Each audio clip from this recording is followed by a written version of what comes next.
إن الحمد لله نحمده ونستعينه ونستغفره ونعوذ بالله من شرور أنفسنا ومن سيئات أعمالنا من يهده الله فلا مضل له ومن يضلله فلا هادي له وأشهد أن لا إله إلا الله وحده لا شريك له وأشهد أن محمدًا عبده ورسوله أرسله بالحق بشيرا ونذيرا وداعيا إلى الله بإذنه وسراجا منيرا أما بعد فإن خير الحديث كتاب الله وخير الهدي هدي محمد صلى الله عليه وسلم وشر الأمور محدثاتها وكل محدثة بدعة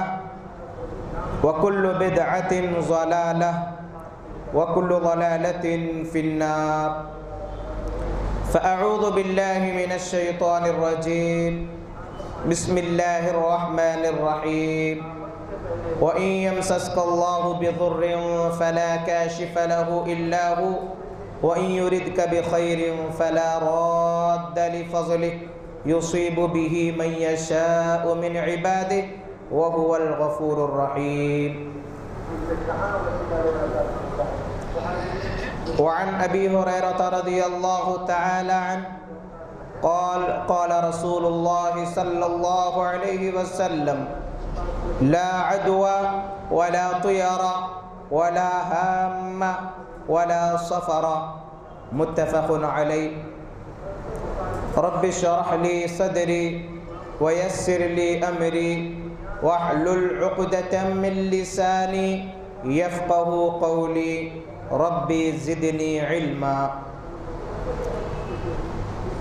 قابل احترام معزز و مکرم میرے دینی و اسلامی بھائیوں اور پردہ نشین اسلامی ماؤں اور بہنوں، ساری تعریفیں حمد و ثنا بڑائی بزرگی اس اللہ رب ذوالجلال کے لیے لائق و زیبا ہے جو تنہا خالق ہے، جو تنہا مالک ہے، جو تنہا رازق ہے، جو تنہا حاجت روا مشکل کشا ہے، جو تنہا غریب نواز اور بندہ نواز ہے۔ عبادتوں میں اس کے ساتھ کوئی شریک نہیں، وہ ہر عیب سے پاک ہے۔ بے حساب درود و سلام ہو خاتم النبیین سید المرسلین رحمت للعالمین ساقی کوثر شافی محشر محمد الرسول اللہ صلی اللہ علیہ وآلہ وسلم پر۔ معزز سامعین، گزشتہ جمعہ ہم نے ماہ سفر میں بدشگونی اور توہمات کے سلسلے میں کچھ باتیں ہم نے سماعت فرمائی تھی، مزید کچھ باتیں باقی رہ گئی تھی، انشاءاللہ آج کے اس خطبے میں رکھی جائے گی۔ قبل اس کے کہ میں اس عنوان کا آغاز کروں، بطور تمہید کچھ ضروری باتیں آپ احباب کے سامنے رکھنا مناسب سمجھتا ہوں۔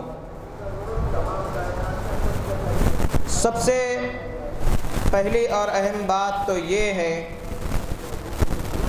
کہ جمعے کا مقام و مرتبہ بہت بلند ہے، اور جمعے کی جو فضیلت ہے، مکمل فضیلت حاصل کرنے کے لیے ضروری ہے کہ خطبہ شروع ہونے سے پہلے مسجد آ جائیں۔ خطبے کے بعد یا درمیان میں آنے سے فضیلت سے محروم ہو جاتے ہیں، جیسا کہ کئی موقعوں پر اس سے قبل بتلایا گیا تفصیلاً فرشتے نام درج کرتے ہیں ان لوگوں کا جو مسجد میں آتے ہیں جمعہ سے پہلے، خطبے سے پہلے، اور جب اذان دے دی جاتی، خطبہ شروع ہوتا تو فرشتے اپنے رجسٹر بند کر کے بیٹھ جاتے ہیں۔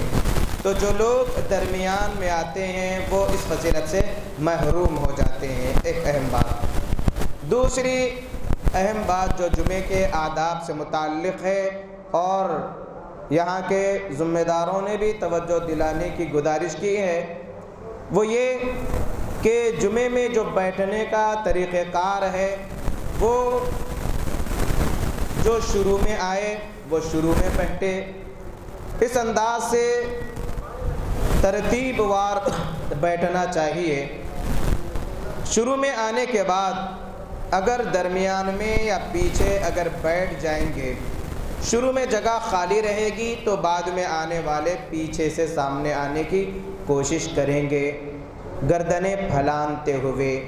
اللہ کے نبی صلی اللہ علیہ وسلم نے سختی سے منع فرمایا ہے کہ گردنیں جمعے کے دن پھیلانتے ہوئے سامنے آنا یہ سخت ناپسندیدہ عمل جمعے کے آداب کے خلاف ہے۔ تیسری بات، عام طور پر دیکھا جاتا ہے کہ کچھ بھائی آخر میں آتے ہیں اور کھڑے ہو کر خطبہ سماعت کرتے رہتے ہیں۔ ایسے معلوم ہوتا کہ وہ صرف 2 رکعت نماز ادا کرنے کے لیے آخر میں آئے ہیں۔ ایک تو فضیلت تو محروم ہو گئی، فضیلت سے تو محروم ہو گئے جمعے کی۔ دوسری بات یہ، جمعے کا جو ادب ہے بیٹھنے کا، اس ادب سے بھی محروم ہو گئے۔ اوپر بھی جگہ خالی رہتی ہے، وہاں پر بھی بیٹھ سکتے ہیں، کھڑے ہو کر خطبہ سننا یا آپس میں بات چیت کرتے رہنا جس طریقے سے عام تقریروں میں ہوتا ہے، جمعے میں ایسا نہیں ہے۔ جمعے کے شرائط بڑے سخت ہے، اتنے سخت ہے کہ کوئی اگر خطبے کے دوران کھیلتا رہے کسی چیز سے، حصیر کی کاڑی سے، حدیث کے اندر مثال دی گئی، حصیر کی کاڑی یا اس انداز سے ریت کے ذرات سے بھی اگر کوئی کھیلتا رہے تو اللہ کے نبی صلی اللہ علیہ وسلم نے فرمایا فقط لغوتا، یعنی اس کا جمعہ بیکار ہو گیا، برا کام کیا وہ۔ جبکہ کھیلنا یہ کوئی بری بات نہیں ہے، یعنی عام طور پر انسان جب سوچتا ہے تو یہ وہ حرکت کرتا ہے، اتنی حرکت سے بھی منع کیا گیا تو اب اندازہ لگائیے کہ کھڑے رہ کر آپس میں بات چیت کرنا، خیر خیریت پوچھنا، یہ تو بہت بڑا گناہ ہے، اس سے اجتناب کرنا چاہیے۔ عام طور پر یہ آداب معلوم نہیں رہتے، انجانے میں یہ چیزیں ہو جاتی ہیں، برا نہ مانیں، کیونکہ خطیب کی ذمہ داری ہے کہ ایسی چیزوں کی جانب توجہ دلائے۔ خالی اگر میٹھی میٹھی فضیلتیں بتلائے اور معاشرے میں ایسی برائی عام ہو تو پھر کون روکے گا؟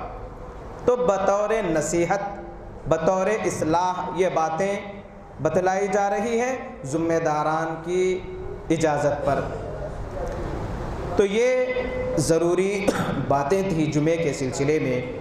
ایک اہم مسئلہ آج ہمارے معاشرے میں عام ہے جس سے ہر کوئی بے چین پریشان ہے، وہ ہے حکومت کی جانب سے 1000 اور 500 نوٹوں کو بند کر دیا گیا۔ یہ ایک بڑا عجیب و غریب معاملہ ہے، مسئلہ ہے، جو ہی اعلان ہوا ہر کوئی پریشان ہے۔ یہ اعلان کس ضمن میں کیا گیا، کیوں کیا گیا، کیا سیاست ہے اس کے پیچھے، اس سے بحث نہیں۔ معاملہ مسئلہ یہ ہے کہ جس مقصد سے یہ کیا گیا، کالے دھن کو بائیکاٹ کرنے کے لیے، جس کے پاس پیسہ ہو وہ کسی بھی طریقے سے راستہ نکال لیتا ہے، کیونکہ انسان نیکیوں کے بارے میں کم سوچتا ہے، برائی کے بارے میں شیطان عجیب عجیب آئیڈیے دماغوں میں ڈالتے رہتا ہے۔ ایک چیز کالے دھن یا رشوت یا اس انداز کی ٹیکس چوری، اس انداز کے خاتمے کے لیے حکومت نے اعلان کیا۔ اب پیچھے کیا راز ہے وہ بحث نہیں، اعلان صحیح ہے غلط ہے اس پہ بحث نہیں، کوئی سیاسی تقریر نہیں۔ یہاں پر ایک اہم بات یہ ہے، اعلان ہونے کے بعد سے رشوت کا اور سود کا بازار گرم ہو گیا۔ میرے پاس 500 کی نوٹ ہے، مجھے سودا خریدنا ہے، کوئی دینے کے لیے تیار نہیں۔ اب لوگ نہ چاہتے ہوئے ایسے لوگوں کے پاس جا رہے ہیں جو 500 کے بدلے 400 کے نوٹ دے رہے ہیں۔ 100 جو لے رہا ہے یہ سود ہے، سختی سے منع کیا گیا۔ ایسے حالات میں ہماری ذمہ داری ہے کہ ہم اپنے ان غریب بھائیوں کی مدد کریں جن کے پاس ایک تو اکاؤنٹ نہیں ہوتا، دوسرا صرف 500 کے نوٹ ہے، 100 کا نوٹ نہیں، چلر نہیں۔ ہماری ذمہ داری ہے کہ ہم ان کی امداد کریں۔ امداد نہیں کر سکتے تو کم سے کم کچھ چلر قرض دے ان کو، تاکہ وہ بھی آرام سے اطمینان سے رہ سکے۔ دیکھیے راستے میں پورے جتنے بینکس ہیں پورے بھرے پڑے ہیں، کئی اس میں بزرگ بھی ہے، ٹوپی پہننے والے مسلمان بھی ہے، داڑھی والے بھی ہے۔ اب مجبوری ہے، جمعہ گیا کوئی بات نہیں، لیکن معاش کا مسئلہ، پیٹ کا مسئلہ، یہ ایک عجیب و غریب کیفیت ہے۔ ہر ایک اپنے مسائل بہتر جانتا ہے۔ ایسے حالات میں صبر کرنا چاہیے، ایک دوسرے کی مدد کرنا چاہیے۔ یہ جو آج حالات پیش آئے ہیں کہ کچھ نوٹوں کو بند کیا گیا، بند کرنے کے بعد کالا بازاری عروج پہ ہے، لوگ نئے نئے طریقے سوچ رہے ہیں بلیک منی کو وائٹ کرنے کے لیے۔ اور حقیقت میں ایک مومن ایسے حالات پر غور و فکر کرتا ہے، ایمانی تقاضا ہے کہ وہ اپنے ایمان کا جائزہ لے۔ حقیقت میں یہ عبرت ہے۔ اللہ تعالیٰ قرآن مجید میں فرمایا فَاعْتَبِرُوا يَا أُولِي الْأَبْصَارِ یا أُولِي الْأَلْبَابِ، فَاعْتَبِرُوا يَا أُولِي الْأَلْبَابِ، سورہ حشر کی آیت ہے، اے عقل مندو عبرت حاصل کرو، عبرت حاصل کرو۔ جس کے پاس لاکھوں کروڑوں روپے الماریوں میں، تجوریوں میں گن گن کر رکھا کرتے تھے اور ان کروڑوں روپیوں کے نوٹوں اور اس دولت کو دیکھ کر خوش ہوا کرتے تھے، ایک ہی اعلان کے بعد وہی نوٹ مصیبت بن گئے، بوجھ بن گئے، پریشان ہیں کہ ان نوٹوں کا کیا کیا جائے۔ اگر جمع کریں گے حساب کتاب دینا پڑے گا، جمع نہیں کریں گے تو 31 دسمبر کے بعد وہ کچرے کے ڈھیر بن جائیں گے۔ کچھ مہلت ملی ہے، وہ بھی بینک میں جمع کرنے کے بعد تھوڑے تھوڑے پیسے مل رہے ہیں۔ کئی بچیوں کی شادیوں کے مسئلے ہیں، کاروباری لین دین ہے۔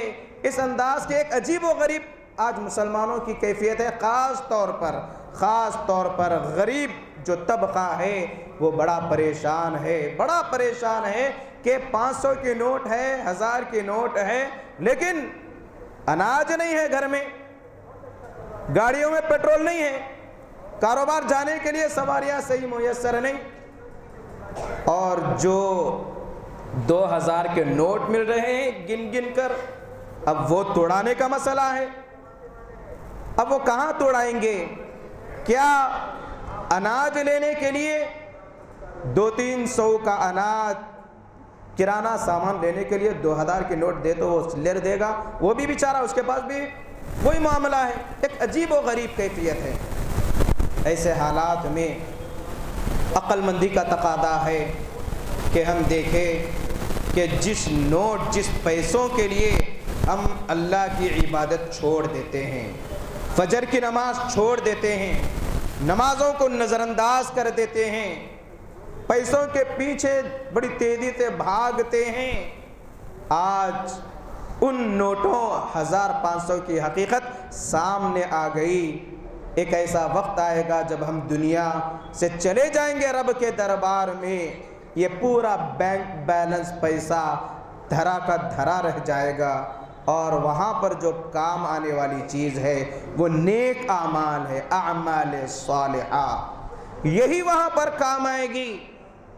اور قیامت کے دن جب اللہ حساب لے گا حساب لے گا کہ یہ مال کہاں سے کمایا اور کہاں خرچ کیا، جواب دینا پڑے گا۔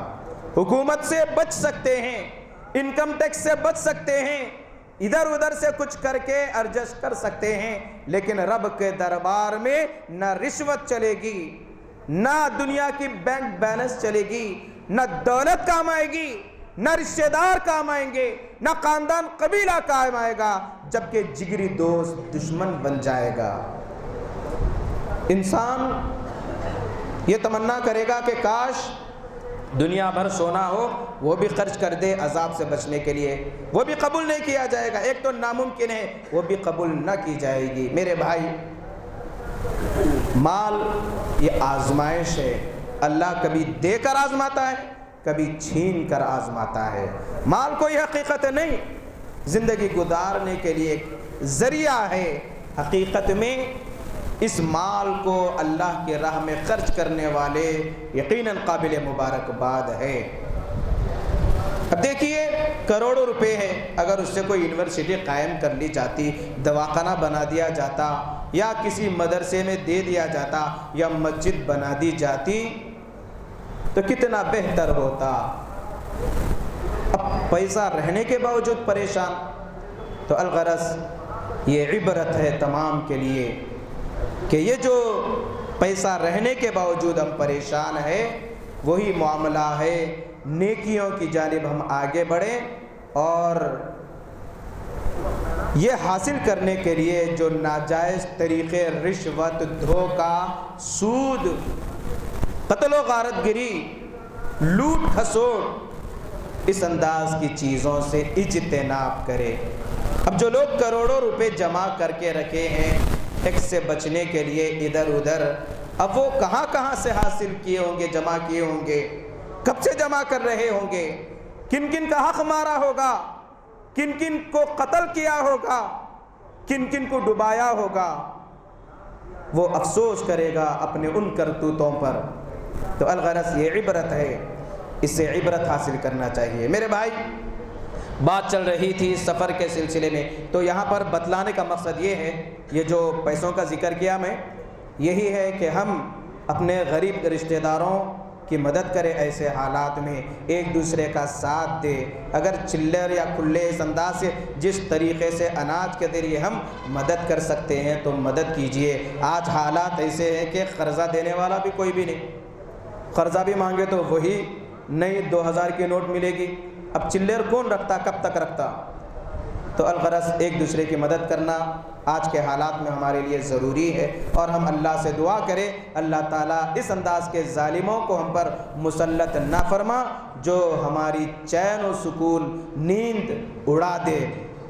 تو میرے بھائی، ماہ سفر کا جو معاملہ ہے، اور ایک نظریہ یہ بھی آ سکتا ہے کہ عام طور پر لوگ سمجھتے ہیں کہ سفر منحوس مہینہ ہے، اور اتفاق سے یہ اقدام، یہ فیصلہ بھی اسی ماہ سفر میں کیا گیا، تو یہ نہ سمجھے کہ یہ سفر آنے کی وجہ سے ایسا ہوا، یہ ایک اتفاقی واقعہ ہو گیا، جبکہ کوئی مہینہ منحوس نہیں ہے، کوئی وقت منحوس نہیں ہے۔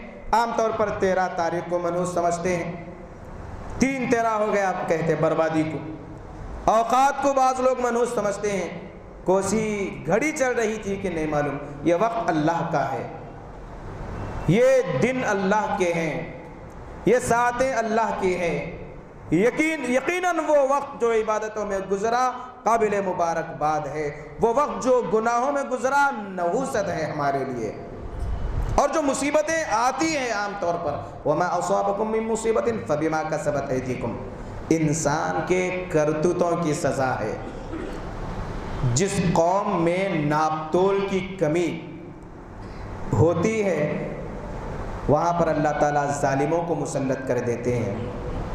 لوگ جب زکوٰۃ سے جی چراتے ہیں، ایسے حالات پیدا ہوتے ہیں۔ اللہ کے نبی صلی اللہ علیہ وسلم نے فرمایا، ابو ہریرہ رضی اللہ تعالیٰ عنہ سے مروی ہے، صحیح بخاری صحیح مسلم کی حدیث ہے، آپ نے فرمایا لا عدوہ، کوئی بیماری متعدی نہیں ہے۔ عام طور پر ہمارے معاشرے میں کوئی بیمار ہوتا ہے یا بعض بیماریوں کو متعدی سمجھا جاتا ہے، اور ایسے مریضوں کے قریب جانا، بات کرنا بھی گوارا نہیں کرتے۔ ایسے لوگوں کو سمجھ لینا چاہیے کہ بیماری دینے والا اللہ ہے اور بیماری کے بعد شفا دینے والا بھی اللہ ہے۔ ابراہیم علیہ السلام نے کہا تھا وَإِذَا مَرِضْتُ فَهُوَ يَشْفِينِ، جب میں بیمار ہوں تو وہی رب مجھے شفا عطا کرتا ہے۔ تو کوئی بیماری متعدی نہیں، اور بیماری بھی یہ اللہ کی جانب سے آتی ہے، شفا بھی اللہ ہی کی جانب سے ملتی ہے۔ کبھی بیماریاں مصیبتوں کی شکل اختیار کرتی ہے، کبھی بطور سزا آتی ہے تاکہ بندے سدھر جائے، سنبھل جائے، اللہ کی جانب رجوع ہو جائے۔ وَلَا طِيَارَ، بدشگونی کی کوئی حقیقت نہیں۔ گزشتہ جمعہ میں نے بدشگونی کے بارے میں تفصیل سے سمجھایا۔ بدشگونی کا معنی یہ ہے کہ ہم کوئی اہم کام کرنا چاہ رہے ہیں یا کہیں جانا چاہ رہے ہیں یا کچھ کرنا چاہ رہے ہیں، کسی وجہ سے رک جائے اور اس وجہ کو ہم کام کے نہ ہونے کا سبب سمجھے۔ مثال کے طور پر میں کسی کام کے لیے نکلا، مجھے پیچھے سے کوئی پکارے، انسان چڑ جاتا ہے، پیچھے سے آواز دیے، اگر کوئی کچھ کہے کہ ایسا ہونے والا ویسا ہونے والا، کالی زبان ہے، کہے تو ایسا ہو گیا۔ یہ ہمارے معاشرے میں عام ہے۔ راستے سے کوئی کالی بلی یا کوئی بلی چلے گئی، انسان سوچتا ہے یا دل میں وسوسے آتے ہیں کہ اب ہمارا کام نہیں ہوگا، ہمارا سفر مکمل نہیں ہوگا۔ عرب کا دستور تھا کہ کوئی اہم کام شروع کرنے سے پہلے پرندے اڑاتے تھے۔ اگر پرندہ بائیں جانب چلا جاتا تو سمجھتے تھے کہ کام ہو جائے گا، اگر بائیں جانب لیفٹ جانب اگر وہ پرندہ اڑتا تو سمجھتے کام ہمارا نہیں ہوگا۔ جبکہ اللہ کے نبی صلی اللہ علیہ وسلم نے فرمایا لا طیارہ، بدشگونی کی کوئی حقیقت نہیں۔ 3 مرتبہ کہا گیا الطیارۃ شرکن، الطیارۃ شرکن، الطیارۃ شرکن، کہ بدشگونی شرک ہے۔ اسی طریقے سے ولا ہامہ، عرب میں الو کو منحوس جانور سمجھا جاتا تھا، پرندہ۔ آج بھی ہمارے معاشرے میں اس انداز کے لوگ ہیں کہ الو کو منحوس سمجھتے ہیں، اور سست قسم کے جو ہوتے ہیں جن کے آنے سے کچھ مصیبتیں آتی ہیں تو ان کو الو کہتے ہیں، یا الو کی وجہ سے ایسا ہوا۔ الو ایک بدنام پرندہ ہے ہمارے معاشرے میں۔ اگر کسی گھر پر الو بیٹھ جائے، پکارے، تو سمجھتے ہیں کہ وہاں پر کسی کا انتقال ہوگا یا کوئی مصیبت آئے گی۔ یہ بالکل جاہلانہ عقیدہ ہے۔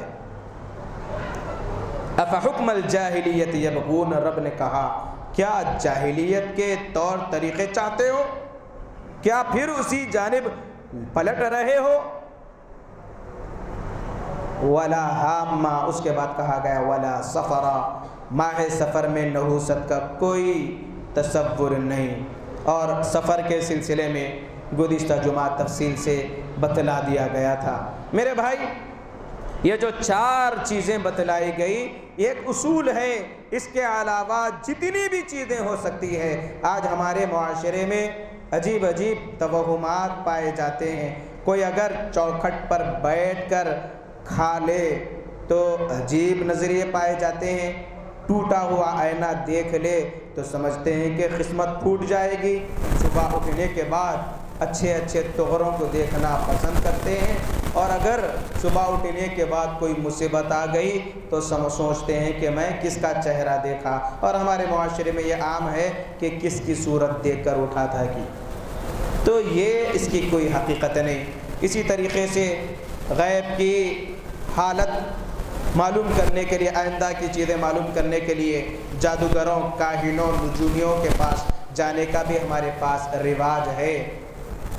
اتنا بڑا اعلان کیا گیا حکومت کی جانب سے، 1 منٹ پہلے کسی کو معلوم نہیں تھا۔ اب وہ کہاں گئے موکلین، کہاں گئے بڑے بڑے پہنچی ہوئی شخصیتیں؟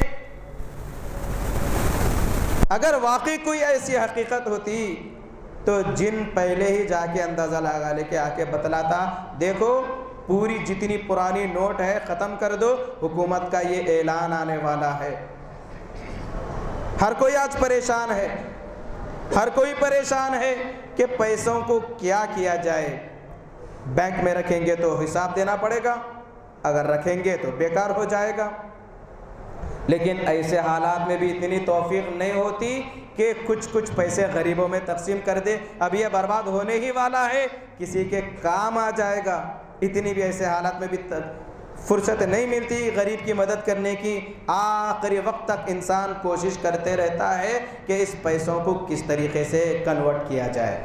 تو بہرحال جادوگر کے پاس جانا یا غیب کی باتیں بتانے والے, آج کل جادوگر تو کوئی نام پسند نہیں کرتا, عاملین بڑا پہنچی ہوئی شخصیت ہے, فلاں کے پاس موکلین ہے, سب کچھ بتا دیتے جاتے ہی. یہ نہیں بتا سکے تو اب کیا بتائیں گے. اللہ کے نبی صلی اللہ علیہ وسلم نے فرمایا من اتی عرافا, جو کسی عراف کے پاس آیا, فسألہ عن شیء, اور کچھ بھی سوال کیا, لم تقبل له صلاة 40 لیلہ, 40 راتوں کی یعنی 40 دن کی نمازیں قبول نہیں ہوگی. ایک مرتبہ ایسے لوگوں کے پاس جائے, چاہے آپ عامل بولیے, علامہ بولیے, پہنچی ہوئی شخصیت بولیے, فلاں بولیے, فلاں بولیے, جادوگر بول لیجئے, اس انداز کی جو حرکتیں کرتے ہیں, ایسے لوگوں کے پاس جانے سے 40 دن کی عبادت قبول نہیں ہوتی, ایک بار جانے سے. اسی طریقے سے پیارے نبی صلی اللہ علیہ وسلم نے فرمایا من اتی عرافا او کاہنا, جو کسی عراف کا معنی یہ دعویٰ کرنا کہ میں سب کچھ جانتا ہوں, میرے پاس کچھ شکتیاں ہیں, اس کے ذریعے میں بتا دوں گا یہ ایسا ہو جائے گا, وہ ایسا ہو جائے گا, یہ کاروبار شروع کر دو کامیاب ہو جائیں گے. ڈنکے کے چوٹ پر کہتے ہیں. ایسے لوگوں کے پاس کوئی جائے عراف, یا ستاروں کو دیکھ کر قسمت کا حال بتلانے والے آج ہر جگہ موجود ہے. اور ہمارے معاشرے میں بھی ایک زبان پر عام جملہ ہے کہ ارے فلاں بار بار بیمار رہتا, نظر لگتے رہتی, ستارے کمزور ہے. یہ ستارے کمزور کیا ہے؟ یہی تو نجومی کا عقیدہ ہے. ستاروں میں کچھ طاقت ہے جس کی وجہ سے کبھی ستارہ گردش کرتا, کبھی ادھر آتا, کبھی ادھر آتا, اس کی وجہ سے ایسا ہوتا. ستارے کمزور رہنے سے اثرات ہوتے, نظر لگتی, فلاں لگتی. اور میں خود کئی لوگوں کی زبان سے سنا, مولوی صاحب میرے ستارے کمزور ہیں, بار بار میں بیمار رہتا ہوں. ارے ستارے کمزور ہے تو مضبوط کر لو اپنے عقیدے کو, رب پر بھروسہ کر کے. اتنا کمزور ایمان. تو ایسے نجومیوں کے پاس کوئی جائے, من اتی عرافا او کاہنا فصدقہ بما یقول, جو وہ کہہ دے اس کو مان لے, تصدیق کر لے, ان کے مشوروں پر عمل کرے, فقد کفر بما انزل علی محمد, گویا کہ اس نے اس شریعت کا کفر کیا, انکار کیا جو محمد صلی اللہ علیہ وسلم پر نازل کیا گیا, یعنی قرآن کا منکر ہو گیا وہ. اور قرآن کی تفصیل احادیث ہے, اس کا بھی منکر, شریعت کا منکر ہے. اور ہماری مائیں اور بہنیں, خواتین ایسے لوگوں کے پاس دھڑلے سے جاتی ہے, اور بیماریوں کے علاج کے لیے جادوگروں کا رخ کیا جاتا ہے. چھوٹے چھوٹے معصوم بچے, ان کے علاج کے لیے افضل گنج کے پاس پجاریوں کے پاس جاتے ہیں. شرم آنی چاہیے. برقع پوش خواتین, اور اتنے بے غیرت مرد کہ اتنی بھی توفیق نہیں ہوتی کہ اپنی بیوی کو سمجھائے. چھوٹے چھوٹے بچے ہوتے, کبھی جائیے افضل گنج کے پاس, چھوٹے بچوں کو لایا جاتا ہے, کچھ پیسے لیتا ہے, اب نظر لگتی ہے, سوکھی کی بیماری ہوتی, اس انداز کی علاج کیا جاتا پوجا کے ذریعے. اور خواتین رہتی ہے, اب بچے کو عورت بیٹھتی ہے, اس کے کپڑے ساڑی گھٹنوں تک اٹھایا جاتا ہے, چھوٹے بچے کو لنگا کر کے اس کے اوپر لٹایا جاتا ہے, پجاری کچھ منتریں پڑھ کر اس کے اوپر پانی ڈالتا ہے. کہاں گیا ایمان؟ یہ عقیدے کی کمزوری ہے, توکل علی اللہ کی کمی ہے. وَمَن يَتَوَكَّلْ عَلَى اللَّهِ فَهُوَ حَسْبُهُ, یہ توکل, اللہ پر بھروسہ, جو اللہ پر بھروسہ کرتا ہے اللہ اس کے لیے کافی ہو جاتا ہے. آج توکل کی کمی ہے, اسی لیے ہم مصیبتوں کو ڈھکلتے ہیں. فلاں کی وجہ سے ایسا ہوا, فلاں حکومت میں آیا اس کی وجہ سے ایسا ہوا, دوسرے رہتے تو اچھا رہتا تھا. یہ اعمال کی سزائیں ہیں آج, جو بیماریوں کی شکل میں ٹینشنوں کی شکل میں اور غریبی کی شکل میں اور ایسے جو حالات پیدا ہوتے ہیں اس کی شکل میں آج ہم پر ٹوٹ رہے ہیں، ایسے حالات میں ہمارے لیے ضروری ہے کہ ہم اللہ سے مدد طلب کریں، صبر کا مظاہرہ کریں، نمازوں کی پابندی کریں، ذکر و اذکار کا اہتمام کریں اور پورے کا پورا بھروسہ اللہ پر رکھے، یہ یقین رکھے کہ نقصان بھی پہنچتا ہے تو اللہ کی جانب سے، نفع بھی پہنچتا ہے تو اللہ کی جانب سے، اور دنیا یہ اسباب کے تحت، اسباب حقیقت نہیں، مسبب الاسباب حقیقت ہے۔ اللہ تعالیٰ سے دعا ہے الہ العالمین ہم تمام مسلمانوں کی مدد فرما، اور آج جو حالات پیدا ہوئے ہیں پیسوں کے معاملے میں، الہی تمام مسلمانوں کی مدد فرما، یہاں جتنے بھائی ہیں ان کی تمام جائز مرادوں کو پوری فرما، ان کی مدد فرما الہ العالمین۔ اللہ پر کامل یقین رکھنے کی ہم تمام کو توفیق عطا فرما، عقیدے کی کمزوری سے الہی ہم تمام کو محفوظ فرما الہ العالمین۔ مسلمانوں میں اتحاد و اتفاق پیدا فرما دے، آپس میں دلوں کو جوڑ دے، ایک دوسرے کو برداشت کرنے کے الہی صلاحیت اور توفیق عطا فرما۔ الہی جو علماء دین کی خدمت میں لگے ہوئے ہیں ان کے لیے رزق کے دروازے کھول دے، الہی جو بے روزگار ہیں ان کے لیے رزق کے دروازے کھول دے، عقل حلال کی انہیں توفیق عطا فرما الہ العالمین۔ جو پریشان حال ہے اپنے فضل و کرم سے ان پریشانیوں کو دور فرما، جو بیمار ہے علاج کے باوجود افاقہ نہیں ہو رہا ہے، الہی اپنے فضل و کرم سے ان تمام بیماروں کو شفا عطا فرما، الہی بزرگ والدین پر رحم فرما، الہی والدین کی خدمت کر کے جنت حاصل کرنے کی توفیق عطا فرما، الہی والدین کا فرما بردار بنا دے، ہماری اولاد کو ہمارا فرما بردار بنا دے، ہمارے بیوی بچوں کو ہماری آنکھوں کا ٹھنڈک بنا دے، الہی میاں بیوی کے درمیان الفت و محبت پیدا فرما دے، ازدواجی زندگی کو الہی مضبوط رکھنے، مضبوط کرنے کی توفیق عطا فرما، آمین۔ ربنا آتنا فی الدنیا حسنۃ وفی الآخرۃ حسنۃ وقنا عذاب النار وقنا عذاب القبر وقنا عذاب الحشر اللهم إنا نسألك الجنة اللهم أجرنا من النار اللهم احفظنا من كل بلاء الدنيا وعذاب الآخرة بارك الله لنا ولكم في القرآن العظيم ونفعنا وإياكم بالآيات والذكر الحكيم إنه تعالى جواد كريم ملك برور رؤوف رحيم ورب حليم۔